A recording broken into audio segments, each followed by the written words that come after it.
NQ, La Voz de la Provincia Mexicana y Ruta presentan Entre Líneas.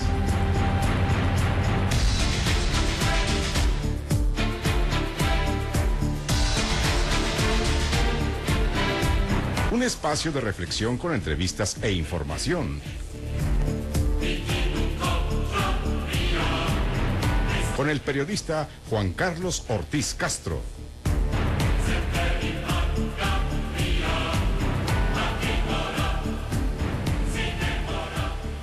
Gracias, don Jorge. Buenas noches, son las 8:03. Transmitimos desde la ciudad de Pachuca, como siempre los saluda Juan Carlos Ortiz.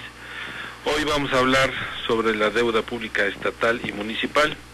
Por eso hemos invitado a Jorge Valverde Islas. Él es presidente estatal del Consejo Directivo del Colegio de Economistas del Estado de Hidalgo, Asociación Civil. Gracias, Jorge. Buenas noches por estar con nosotros. Buenas noches, Juan Carlos. Te agradezco la invitación al Colegio de Economistas para hablar de este tema. Buenas noches. Gracias. También invitamos a José Gonzalo Vadillo Marino. Él es subsecretario de Ingresos de la Secretaría de Finanzas.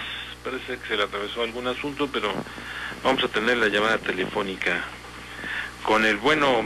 Jorge, ¿cómo está la situación de las finanzas de los municipios? Porque a raíz de que el secretario de Hacienda dijo que que el gobierno federal no iba a rescatar a los municipios, fundamentalmente a los más endeudados, como son Guadalajara, Monterrey, algunos otros más, Puebla, etcétera. Aquí en el estado de Hidalgo se desató también una controversia, y entre los más endeudados creo que está Tulancingo, Pachuca y no sé qué otro más. Así es. Pues bueno, este tema ya digamos que ya se venía manejando, simplemente que no se había sacado a la luz pública, pero ya el tema de la deuda pública municipal, pues a nivel nacional, pues ya era una bomba latiente. Entonces, pues yo creo que el secretario de Hacienda, Luis Videgaray Caso, pues realmente, desde mi punto de vista, yo creo que está haciendo bien. Está haciendo bien porque, pues definitivamente, la Secretaría no tiene por qué salir al rescate de los municipios que pues tomaron la decisión de endeudarse. Y pues bueno, actualmente los municipios, y estoy hablando a nivel de los municipios a nivel nacional, destinan la parte de sus ingresos, el 70% se va al gasto corriente. O hasta más en ocasiones. En promedio, estamos hablando del promedio nacional, se destina al gasto corriente, y se le está dejando entre 15, 20, 30% a lo que es al gasto de inversión. Entonces esto pues realmente nos está dando un indicador de que pues las administraciones municipales pues están ejerciendo el gasto público muy mal, no están siendo eficientes. Entonces pues realmente me gustaría más adelante hablar de que pues sí se tiene que parar este asunto de cómo se manejan las finanzas públicas municipales, pero yo creo que pues no tiene por qué Hacienda llegar al rescate de municipios mal manejados. ¿Tienes la cifra de cuáles son los municipios más endeudados en el estado? No tengo las cifras del estado. Tengo a nivel nacional los 5 más endeudados, que son Guadalajara con 2.672 millones, Tijuana con 2.537, Monterrey con 2.128 millones, Zapopan con 1.458 y Benito Juárez con 1.359 millones de pesos. En el estado, tú comentabas hace un momento Tulancingo y Pachuca. Tulancingo sí, yo creo que en primer lugar es Tulancingo el más endeudado. En segundo lugar sí es Pachuca, pero Pachuca, me acuerdo que cuando era todavía tesorero el ahora actual secretario del particular del gobernador, comentaba una vez en el Consejo Consultivo Ciudadano el manejo de la deuda, y el manejo de la deuda pues generalmente no debe de pasar el 30%, y en el caso de Pachuca no pasa el 30% del manejo de la deuda, y más cuando el enfoque de la deuda en Pachuca se dio para la cuestión de fomentar la inversión, no se fue a gasto corriente. En el caso de Tulancingo me parece que la construcción del nuevo inmueble, pues lo tomamos como una inversión, pero también no fue una inversión que diera resultados a la población. Entonces, pues desgraciadamente estas decisiones que desgraciadamente en algunas ocasiones los analistas o asesores de los presidentes no toman en cuenta varios factores, pues quien los llega a suceder, pues se enfrenta a estos problemas financieros, ¿no? El Colegio de Economistas ha puesto focos rojos en este tema en varios municipios, ¿o no tienen ustedes esta situación, no la atienden? No, nosotros no la atendemos. Nosotros nos dedicamos a la parte del análisis y de la investigación, pero sí tenemos precisamente el conocimiento y el dominio del tema, porque pues en algunos foros en los que hemos participado y asistido, más que nada en los foros de finanzas públicas, pues sí, siempre nuestra opinión va en el sentido de que las finanzas, y más en la cuestión de las finanzas públicas municipales, es donde más se tiene problema, ¿no? ¿Y por qué nosotros los economistas? Nosotros los economistas del Estado, los economistas nacionales, pues sí nos dedicamos a analizar estos puntos de análisis, y desgraciadamente los presidentes municipales no toman en cuenta, digamos, que a gente capacitada como nosotros, a los administradores públicos, a los licenciados en finanzas, y toman las decisiones prácticamente sin consultar, ¿no? No hay un consultor que les pueda decir, si vamos a obtener una deuda por tantos miles de millones de pesos, pues vamos a ver cuál es las diferentes opciones que nos manejan los bancos, a qué tasas de amortización, en cuánto tiempo se va a pagar, qué participaciones van a afectar, etcétera, ¿no? Entonces, pues sí estamos al tanto de esto, y créeme que sí estamos preocupados, ¿no? Y yo creo que ya el primer golpe ya lo dieron a conocer. ¿Hay números rojos en algunos municipios? Sí. ¿Del Estado? Sí. Del Estado, pues prácticamente nada más. Yo creo que Tulancingo es el problema ahorita más latente, que lidera, ¿no? Que lidera, que estaba yo enterado de que y porque las declaraciones que hizo el presidente municipal, y pues no tuvieron para el pago de aguinaldo, ¿no?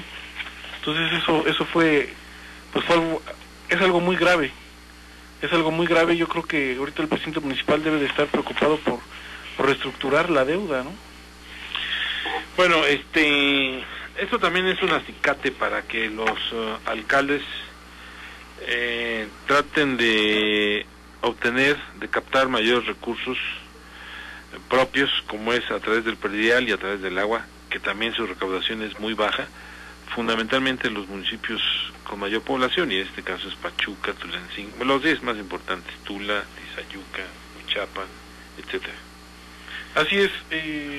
Yo creo que este tema de los recursos de los municipios, yo creo que también el secretario de Hacienda fue claro, dijo, no vamos a salir al rescate, pero yo creo que ya lo dijo José Ángel Gurría, que hace falta, como la primera reforma del Estado, la reforma fiscal, y la reforma fiscal debe ir en el sentido de tomar esa reforma tanto del lado del ingreso como también como el lado de la distribución de los recursos. Tenemos una ley de coordinación fiscal obsoleta, en donde los municipios son a los últimos que les toca la distribución de los recursos. A nivel nacional, esta distribución, estamos hablando del 2% de la Reserva Federal participable de la recaudación. Para los municipios. Para los municipios. Entonces, con el 2%, ¿qué pueden hacer los municipios? De cada peso, 2 centavos. Exactamente. Entonces, yo creo que estamos muy rezagados, y más rezagado está el municipio. Entonces, dentro de las propuestas que hemos hecho en foros con el colegio, ahora ya Federación Nacional de Economistas, ha sido de que pues esta reforma fiscal también se toma en cuenta a los municipios, no nada más a la federación y a los estados, porque también los estados son castigados. la Federación se queda con el 80% de la bolsa de la Reserva Federal participable. Sí, a través de impuestos. A través de toda la recaudación, Entonces, pues los municipios, a través de sus dos fondos federales, que es el fondo, el Fortamun DF, y es el otro fondo es el Fondo de Infraestructura Social Municipal, que son prácticamente sus dos fondos con los que operan los fondos federales. Y los otros, y aquí en el estado el Fondo Único de Participación es el que le da el gobierno del estado a los municipios para que puedan operar su gasto corriente. Pero si nos ponemos a hacer el contraste, pues realmente lo que es el famoso FUP, pues ya no les alcanza a los municipios para operar, y los fondos federales pues están etiquetados, ¿no? Y que en materia de deuda pues los llegan a comprometer, más que nada el Fondo de Infraestructura Municipal. ¿Es necesario etiquetar más los recursos o es necesario que los presidentes tengan manos libres para el manejo de los recursos? Yo creo que ya se deben de crear nuevos fondos. Pero no estamos entrando a una situación de fonditis. No, para todo el fondo. Ahí le va digamos que nuestra propuesta, porque es una propuesta que hemos ido manejando. No es fonditis, sino que Hacienda debe de, ya ubicó el cuadro rojo. Los municipios están endeudando porque no tienen dinero.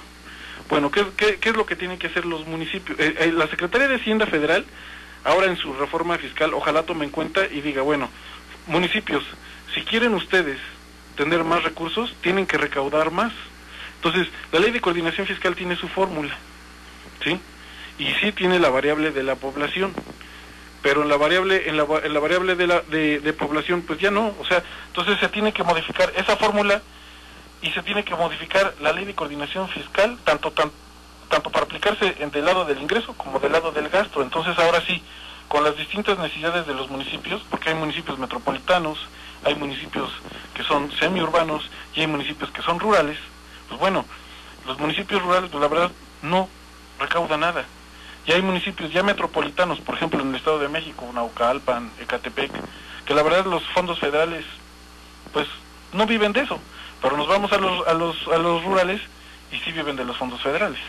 Entonces, yo creo que se debe de modernizar la Ley de Coordinación Fiscal a través de la reforma hacendaria, que esperemos que como ya lo dijo el secretario de la OCDE, pues ya no tarde, ¿no? Bueno, parece que ya está con nosotros José Gonzalo Vadillo. Él es subsecretario de Ingresos de la Secretaría de Finanzas del Gobierno del Estado. Buenas noches, José Gonzalo Vadillo. Gracias, Juan Carlos, a tus órdenes. Gonzalo, queríamos saber cuáles son los municipios más endeudados del Estado. Mira, yo te agradezco la entrevista antes que otra cosa y la oportunidad de dirigirme a tu auditorio. Mira, esos datos yo pensaría que el secretario de Finanzas o el subsecretario de Ingresos pudiera darles el dato, porque yo me aboco más a la parte de ingresos, a la parte de recaudar. Yo en ese aspecto te puedo dar cualquier información que sea de tu alcance. Gonzalo, para este año la recaudación a través de lo que es el impuesto predial y el agua va a ser importante para los municipios. Sí, mira, sin duda es que escuchaba hace unos instantes, antes de entrar con la llamada, lo que expresaba uno de los invitados. Jorge Valverde. Con Jorge. Sin duda uno de los temas más importantes es la distribución de facultades tributarias que hoy existe entre la Federación, los estados y los municipios. Sin duda es un tema a revisarse y que debe revisarse con mucho cuidado. El tema del predial y del agua para los municipios es muy importante y sin duda es uno de los tributos, o son de los tributos que ellos tienen más a su alcance, que están facultados para recaudar, y en donde todos los órdenes de gobierno, el federal, el estatal y los propios municipios, debemos de hacer mucho esfuerzo en apoyarles para que puedan hacer una buena recaudación.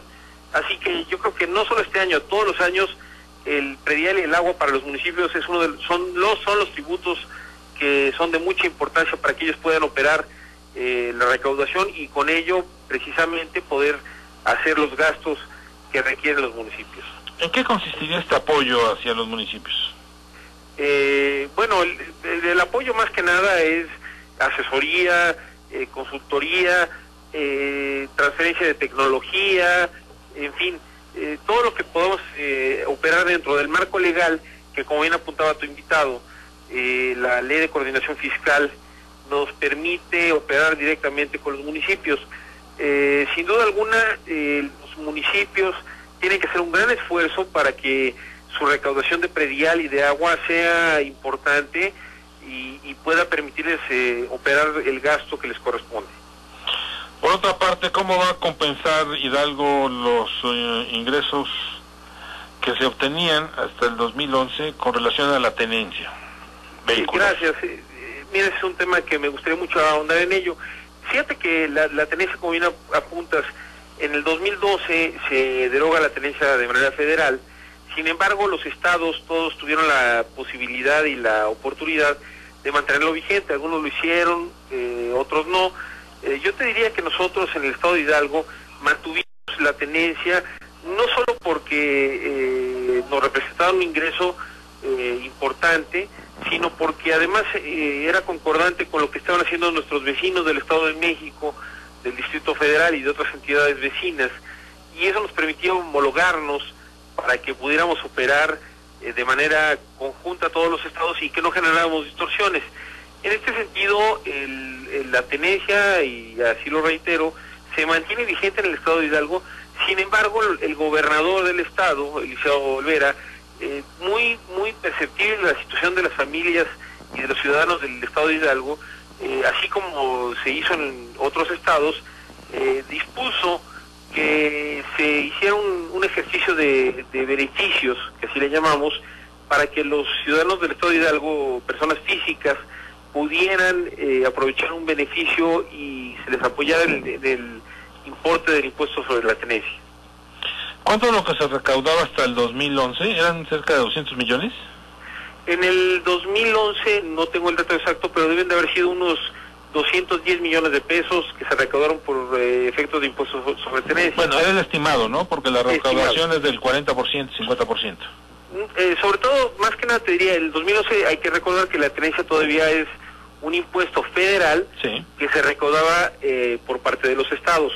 A partir del 2012 los estados que sí lo dispusieron mantuvieron la tenencia y la recaudaron, en este caso como en el estado de Hidalgo y otros estados, de manera directa, ya como un tributo local, pero en la mayoría de ellos beneficiado, es decir, apoyando a la economía de los hidalguenses en este caso.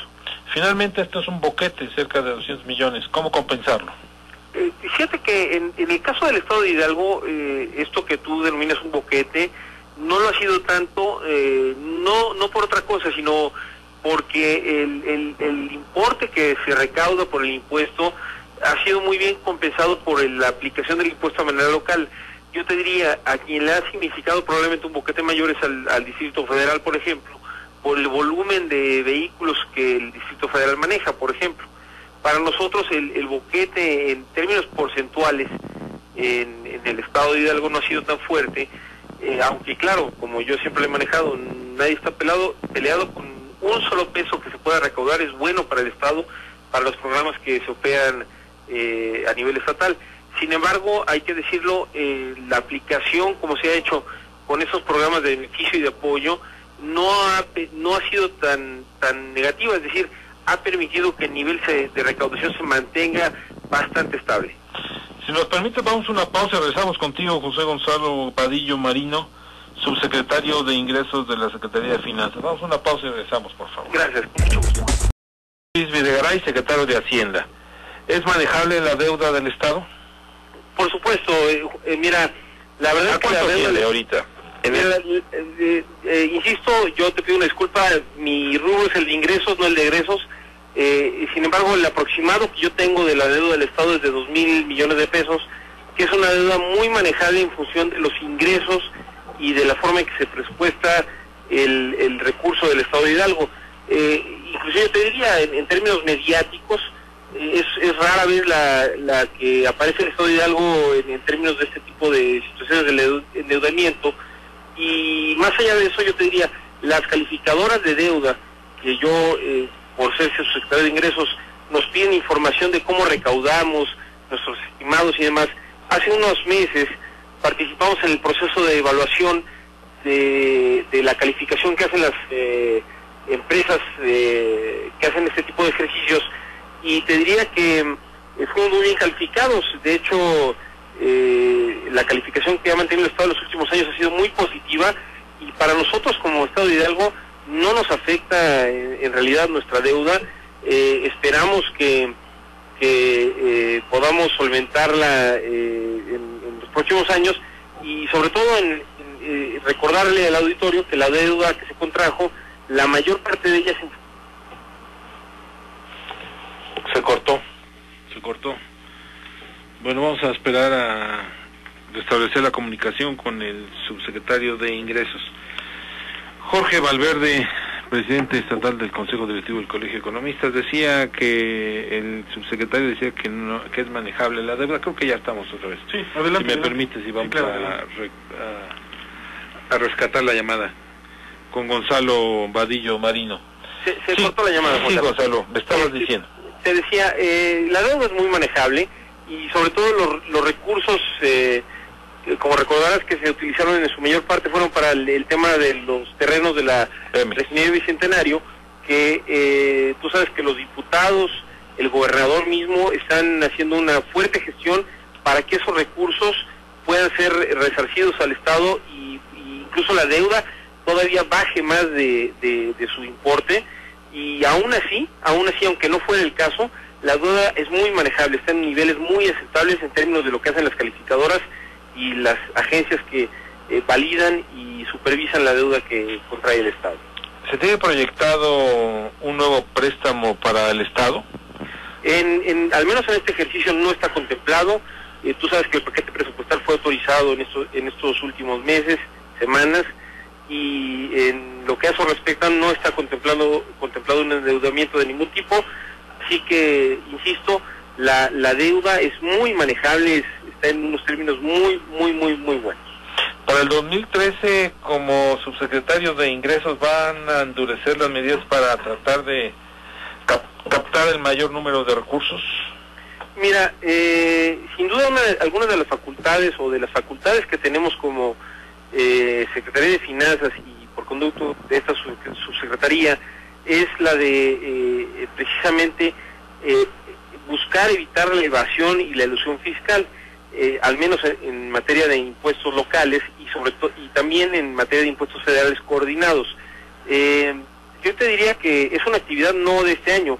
Todos los años nosotros hacemos un esfuerzo como secretaría, como institución, de recaudar los impuestos, y sobre todo, además de recaudar los impuestos que voluntariamente los ciudadanos, en ese ejercicio ciudadano muy responsable que hacen de pagarlos, de recaudar también los impuestos que aquellos ciudadanos que por alguna omisión involuntaria o desafortunadamente a veces voluntaria no hacen el pago de sus impuestos, y claro que estamos muy atentos a recaudar esos impuestos por la vía, si me permites el término, coercitiva. ¿Cuál es el porcentaje de eficiencia en recaudación en el Estado? Mira, en términos de impuestos estatales, la realidad es que nosotros estemos en un muy buen nivel. De hecho, hace unos días daba yo unas cifras del ejercicio que hace nuestra Dirección General de Auditoría Fiscal, ya en complemento a lo que hace la Dirección General de Recaudación, y mira que nosotros tenemos una eficiencia, el término de eficiencia puede ser muy general, pero yo te diría, nosotros el año pasado, por ejemplo, recaudamos alrededor de 200 millones de pesos a través de actos no necesariamente coercitivos, sino más bien de refrendarle a los contribuyentes, a los ciudadanos que habían omitido alguna contribución, llámale impuestos sobre nómina, la propia tenencia o control vehicular, el IEPS de gasolinas, en fin, todos los impuestos que podemos cobrar. Entonces, nuestra eficiencia tributaria es muy buena. Realmente el Estado de Hidalgo, los ciudadanos, en términos generales, acuden a hacer el pago de sus impuestos, y los que no lo hacen, cuando lo hacemos de manera muy voluntaria, muy amigable, reconocen que han caído en una omisión y hacen lo conducente. Bueno, pero en términos de eficiencia, ¿qué porcentaje podemos, o cuál es el porcentaje que tiene Hidalgo? ¿Es más del 80%, más del 90%? ¿Cuál es el porcentaje? Mira, depende de cada impuesto. Te pongo un ejemplo, que es lo que hoy es un tema muy importante y recurrente para tu auditorio, el tema de la tenencia. En el caso de la tenencia, tenemos un padrón de alrededor de 800,000 vehículos, de los cuales 250,000 el año pasado, 2012, acudieron a las ventanillas y realizaron su contribución de manera ordinaria. Alrededor de unos 7,000, 8,000 más fueron requeridos por la autoridad para que pagaran sus omisiones. El restante, como tú sabes, es parte de los programas que hemos implementado este año para tratar de que cumplan de manera voluntaria y además con beneficios y con apoyos, porque lo hemos dicho en algunos otros foros, el tema, por ejemplo, del control vehicular es más allá del recaudatorio, tiene que ver más con un padrón muy bien depurado, muy bien actualizado, y en ese sentido, pues una cifra muy dura, yo te diría, 250,000 de 800,000, pues son alrededor del 30%, por decir una cifra cerrada. En otros impuestos como el de nóminas, el impuesto de hospedaje y demás, nuestro porcentaje de eficiencia es mucho mayor, del 90, del 80%. ¿Por qué? Porque el acto grabado, el hospedaje, la nómina, es más fácil de fiscalizar. En este caso estás hablando de bienes muebles que se trasladan cotidianamente de un lado a otro y entonces el acto de fiscalización es más complicado. Sin embargo, confiamos en que la ciudadanía va a acudir con estos programas, sobre todo que estos años estamos aplicando de beneficios y de apoyo, va a acudir a regularizarse para evitar que de otra manera lo tengamos que requerir y hacerle obligatorio el pago. Vamos a una pausa y regresamos contigo, Gonzalo, por favor. Claro que sí, cómo no, a tus órdenes. Bueno, ya regresamos con Gonzalo Vadillo Marino. También el gobierno del estado suscribió convenios, créditos fiscales, los de los créditos fiscales con la Secretaría de Hacienda. Se volvió a cortar la llamada, estoy aquí a la orden. Gonzalo Vadillo, sí. ¿Ustedes suscribieron ya convenios con la Secretaría de Hacienda, convenios de coordinación fiscal para poder cobrar de manera directa los créditos fiscales? Así es, Juan Carlos. Mira, el año pasado, hacia finales, por ahí de noviembre, firmamos el anexo del convenio de coordinación fiscal que nos permite cobrar directamente los créditos fiscales determinados por la Secretaría de Hacienda y Crédito Público a través del SAT. Esto nos ha permitido simplemente de noviembre a diciembre aproximadamente cobrar 200,000 pesos. Nuestra expectativa es cobrar más de 10 millones de pesos de créditos fiscales determinados directamente por la Secretaría de Hacienda y Crédito Público. Y esos ya se quedan en el Estado, ¿verdad? Ya no se mandan a la tesorería. Ese recurso, el 80% queda en el Estado, el 20% se le reintegra a la Federación. ¿Qué otros créditos o qué otra fiscalización puede obtener Hidalgo para conseguir más recursos fiscales? Desde el término de vista fiscal, mira, ya hoy tenemos suscrito también el convenio que nos permite cobrar, y bueno, eso ya desde hace varios años, el jet de gasolinas y diésel, por ejemplo. También estamos evaluando la firma de convenios que nos permitan intercambiar información con la Federación a efectos de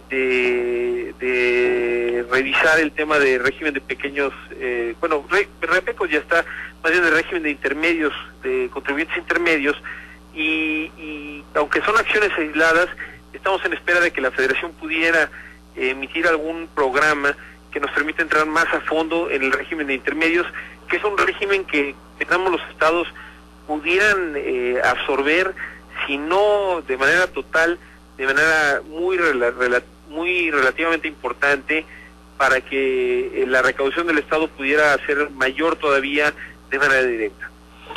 Bueno, ¿habrá medidas más coercitivas o no para este ejercicio fiscal? Gonzalo, se perdió nuevamente la llamada. Gonzalo. Bueno, regresamos entonces con Jorge Valverde, presidente estatal del Consejo Directivo del Colegio de Economistas. ¿Es necesario medidas más coercitivas? Sí, yo creo que sí. En materia de recaudación, yo creo que sí se debe de elevar más que nada la tasa en este caso de la base de las personas, bueno, de la que quien se debe de la base recaudatoria, así es, ese es el problema de todos. Si nos permite, regresamos con Gonzalo. Gonzalo, nada más la última pregunta, ¿habrá medidas más coercitivas para este año? Perdón, Juan Carlos, sí, disculpa, la recepción aquí donde estoy está muy mal, pero sí, a tus órdenes. En efecto, mira, yo lo que comentaba es, la medida coercitiva sin duda es una facultad de la autoridad. Sin embargo, cualquier autoridad fiscal prefiere una medida no digamos directamente coercitiva, sino más bien de transacción, es decir, te invito, te conmino, te pido que vengas a cumplir con tu obligación, porque finalmente la medida coercitiva no deja satisfecho al ciudadano, es decir, me siento vulnerado, me siento vejado, aunque es una facultad totalmente legal, lo idóneo es que podamos convencer al ciudadano que su obligación de cubrir con los impuestos es indispensable y necesaria.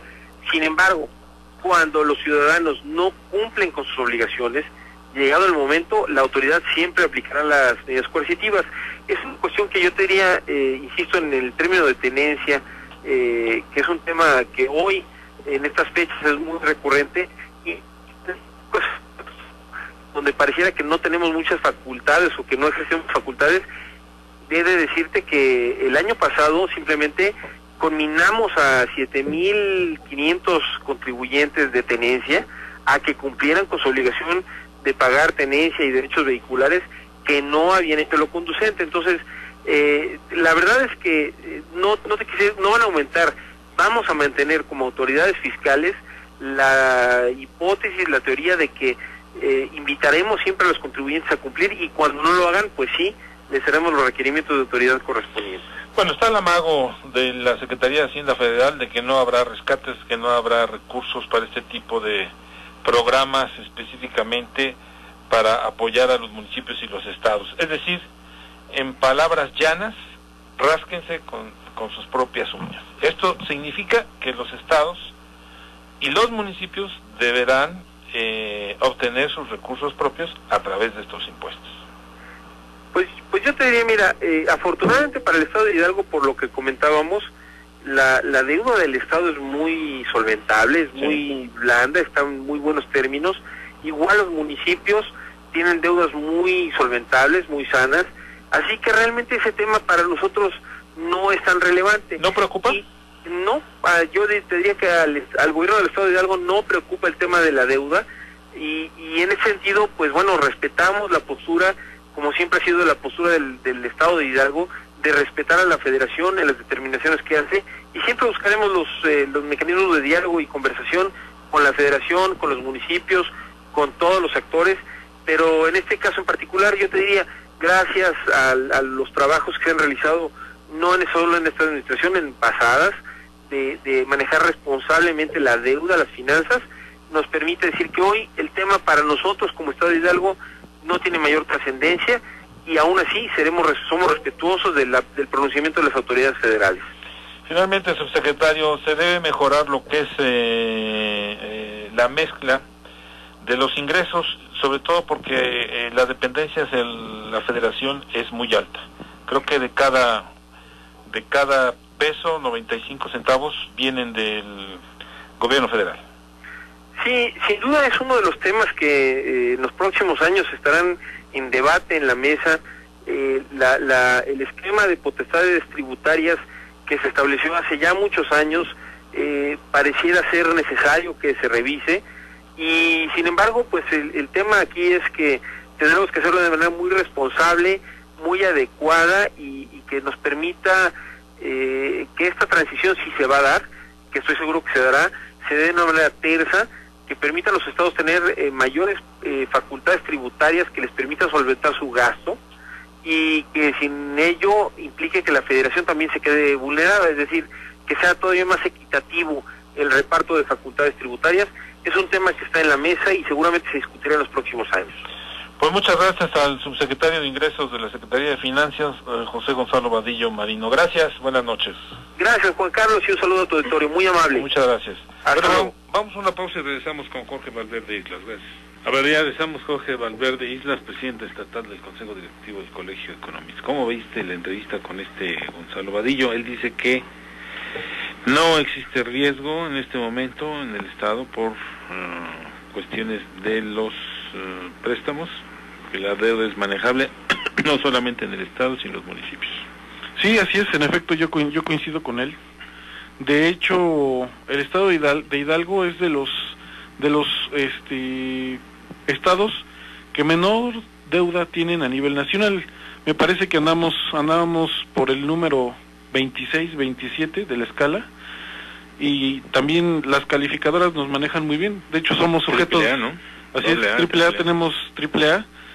Somos sujetos yo creo que a otro buen crédito, pero ya el gobernador Olvera manifestó que no hay necesidad de por qué endeudarnos. Y pues bueno, tenemos un presupuesto para el 2013 de 33,000 millones. Lo digo porque sí lo dio a conocer tanto el gobernador como el secretario de Finanzas, Aunay de la Rocha White, a comparación del año pasado, que fue de 31,000 millones de pesos, contra una deuda aproximada de 4,000 millones de pesos. Entonces yo creo que hay un superávit, que eso nos permite pues manejar más que bien esta deuda. Entonces yo creo que los hidalguenses debemos estar tranquilos de que pues no tenemos un riesgo como por ejemplo el estado de Coahuila, ¿no? Que es el estado, o el estado de Jalisco, y el estado de Jalisco, dos municipios muy endeudados, que es Guadalajara y Zapopan, y además son conurbados. Guadalajara y Zapopan, Guadalajara con 2,672 millones y Zapopan con 1,458 millones de pesos, ¿no? Que casi estas cifras se acercan a la deuda de nuestro estado, ¿no? O sea, es algo muy desequilibrante, ¿no? Para los mexicanos, ¿no? Ver que los municipios con malos manejos pues son los resultados que se ven a lo largo de los años, ¿no? ¿Sí es necesario mayor endurecimiento para la captación de impuestos? Claro que sí. Yo creo que vuelvo a lo mismo de hace rato que yo comentaba sobre la reforma hacendaria, que la reforma hacendaria también, la federación tiene que darle más potestades tanto a los estados como a los municipios, porque la federación se lleva el 80% de la bolsa, ¿no? Y lo demás lo reparte. Entonces yo creo que el aparato burocrático de la federación pues está muy grueso, ¿no? Entonces yo creo que deben el presupuesto que utiliza la federación pues bajarlo, y si realmente queremos un federalismo fiscal como se ha pretendido desde hace muchos años,